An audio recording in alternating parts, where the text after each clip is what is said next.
manusia selalu memandang ke langit atau ke dalam bumi. Bertanya, seberapa besar alam semesta ini? Bagaimana strukturnya dalam banyak peradaban kuno? Jawaban atas pertanyaan ini bukanlah ruang tak terbatas, melainkan sebuah struktur vertikal yang teratur. Alam semesta diyakini memiliki tingkatan sebuah tangga spiritual menuju kesempurnaan. Dari wahyu suci tentang Sidratul Muntaha hingga mitos kuno Yunani tentang Tartarus dan konsep Jawa tentang Sapta Pratala atau 7 lapis bumi, semua peradaban besar sepakat dunia tidaklah datar atau tunggal. Kita akan membedah konsep 7 lapisan langit atau 7 lapisan bumi sebagai kunci untuk memahami kosmologi kuno. Ini adalah perjalanan spiritual melalui tingkatan alam semesta, mengungkap mengapa angka 7 memiliki kekuatan magis dan ilahi di seluruh dunia. Bab 1. Angka 7. Dalam tradisi, angka 7 adalah angka suci yang muncul secara konsisten dalam mitologi, teologi, atau ilmu pengetahuan kuno. Dari 7 hari penciptaan di kisah Genesis, 7 dewa utama di Mesopotamia, atau 7 planet klasik yang terlihat dengan mata telanjang. Angka ini melambangkan kelengkapan atau kesempurnaan siklus. Dalam konteks kosmologi, pembagian menjadi 7 tingkatan seringkali melambangkan perjalanan jiwa dari yang paling rendah menuju yang paling tinggi. Setiap lapisan memiliki penjaganya, fungsinya, atau ujian spiritual yang berbeda. Angka ini menjadi kunci universal untuk memetakan alam semesta. Bab 2. 7 lapisan langit dalam Islam, Miraj, dan Sidratul Muntaha. Dalam eskatologi Islam, konsep 7 langit atau samawat adalah struktur yang sangat jelas dan disucikan. Langit ini menjadi pusat kisah Isra Mi'raj Nabi Muhammad SAW. Setiap lapisan langit dipercaya memiliki batas atau gerbang yang dijaga, dan masing-masing lapisan memiliki nabi yang dijumpai Nabi Muhammad, seperti Nabi Adam di langit pertama, hingga Nabi Musa atau Nabi Ibrahim di langit ketujuh. Lapisan langit ini tidak hanya berurutan secara fisik, tetapi juga menunjukkan peningkatan spiritual. Di atas langit ketujuh terdapat Sidratul Muntaha atau pohon batas akhir, batas di mana pengetahuan manusia atau makhluk dapat menjangkau. 7 lapisan langit adalah tangga spiritual menuju hadirat ilahi. Bab 3. 7 lapisan langit dalam Yudaisme dan Kristen.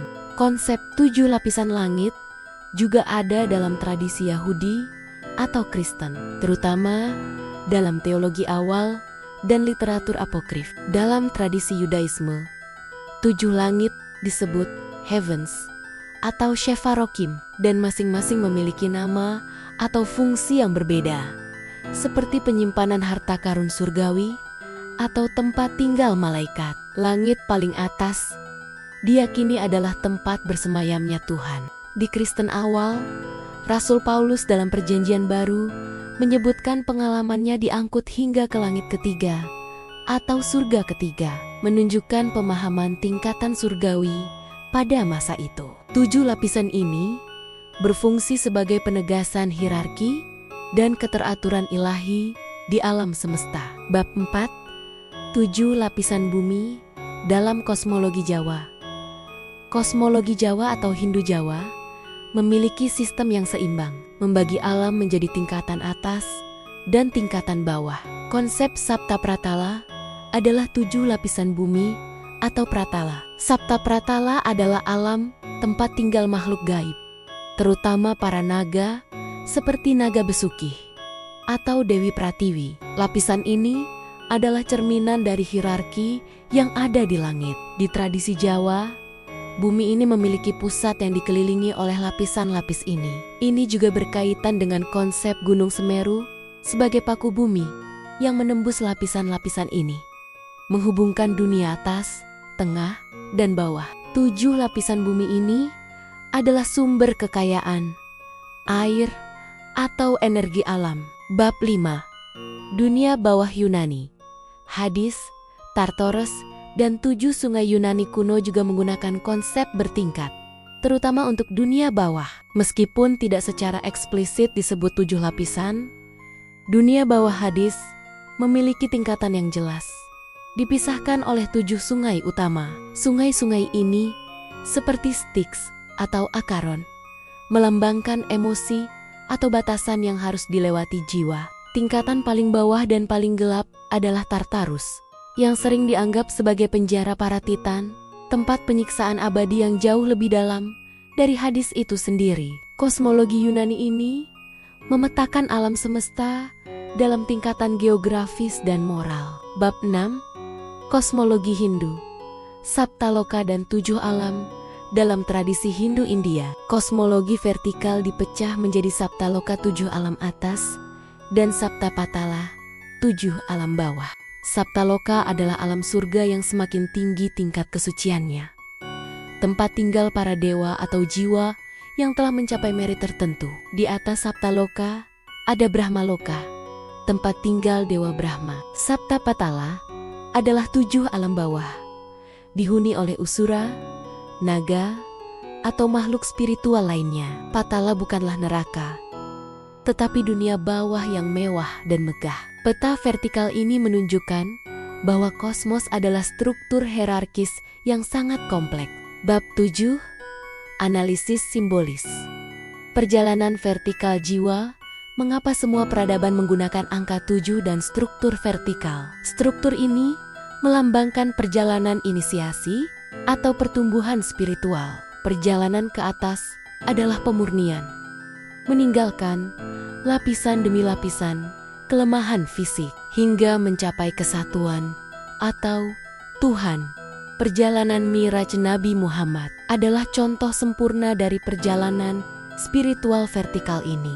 Sebaliknya, perjalanan ke bawah adalah proses penghakiman moral, di mana jiwa menghadapi konsekuensi perbuatan mereka, seperti yang tergambar dalam Tartarus atau konsep neraka. Kosmologi bertingkat ini memberikan peta moral dan spiritual bagi manusia. Bab 8. Mikrokosmos dan makrokosmos. Dalam banyak filsafat kuno, terutama di Jawa dan Yunani, diyakini ada hubungan erat antara mikrokosmos atau tubuh manusia dan makrokosmos atau alam semesta. Konsep 7 lapisan langit atau bumi juga direfleksikan dalam tubuh manusia, misalnya 7 cakra utama dalam yoga atau 7 kelenjar endokrin. Ini menunjukkan bahwa alam semesta tidak hanya ada di luar diri kita, tetapi juga di dalam diri kita. Memahami 7 lapisan bumi membantu manusia memahami unsur yang menyusun diri mereka sendiri, dan memahami 7 lapisan langit membantu manusia mencapai potensi spiritual tertinggi mereka. Bab 9. Keteraturan di balik kekacauan, dari puncak Sidratul Muntaha hingga dasar Tartarus. Kosmologi 7 lapisan ini memberikan jawaban yang menenangkan atas kekacauan. Ia menjanjikan bahwa alam semesta memiliki keteraturan, hierarki, dan tujuan yang terstruktur. Melalui legenda ini, kita belajar bahwa hidup bukanlah perjalanan datar, melainkan pendakian atau penurunan spiritual melalui tingkatan takdir dan karma. Bagaimana menurut Anda? Tingkat kosmos manakah yang paling misterius? Langit ketujuh atau Tartarus yang tergelap? Bagikan pandangan Anda di kolom komentar. Jangan lupa like video ini atau subscribe channel Legenda Indonesia dan Dunia agar kita bisa terus memetakan mitologi, spiritualitas, atau legenda dari seluruh dunia. Sampai jumpa di misteri berikutnya.